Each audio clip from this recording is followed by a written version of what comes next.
moral discipline, which encourages the teacher to use discipline not simply as crowd control, but rather as a tool for character development, helping children to develop the moral reasoning so that they understand the basis for the rules and how they benefit the individual and the group, helping children feel a sense of moral obligation toward the rules, and finally developing a generalized respect for other people.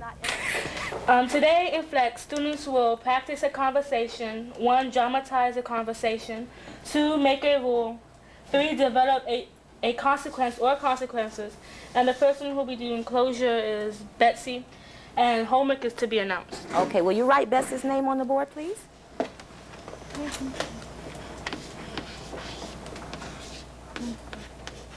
And thank you.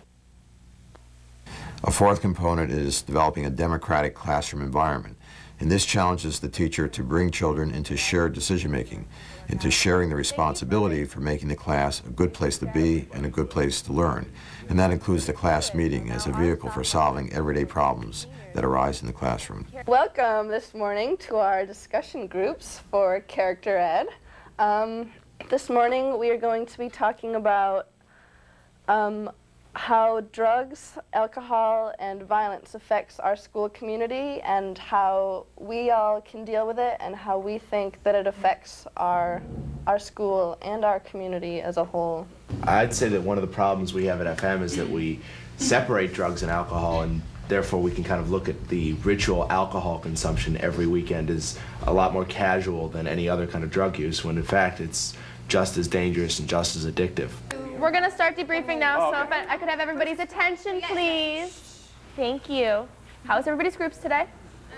That was pretty good, actually. All right, we'll start with the What was the for? Like, I hate feeling like I'm the only person talking, so I try not to do that a lot, but One thing, it's just sometimes you just have to. One thing that Nish and I might suggest is to break your group into smaller groups, like start with, let's say, 2 people, then go to 4, then bring everyone to the group, because what we found is it worked this time, because if people who are, have a problem in a larger group, it's easier to talk to just one person. Yeah, they don't feel as intimidated, and they also feel like they have more time to get their ideas out, So if you try and break them up and do 2s and then 4s and then, 8s and then bring it out into the whole group, then people have something to say before they even come to the larger group. Right. That's a really good idea. You do that in class. Right, and I personally think more groups should do that, because I know people always say, well, no one's talks, you know what I mean? So start small, Sometimes with our group, when you're struggling for a conversation, and you feel yourself struggling, you like to try to use an activity which involves everybody around you, as say a whip, or maybe a